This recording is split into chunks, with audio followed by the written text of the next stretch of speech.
はい、こんにちは。ですね、前回はこのパンケーキ、100円均一のパンケーキの型で、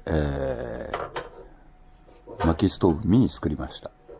で、今度もですね、ミニサイズの今度は丸型作りたいと思います。これはね、ホームセンターでよく売ってます。そしてこれも、これはね、100円均一で買いました。で、まずですね、この上の部分を切ります。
す。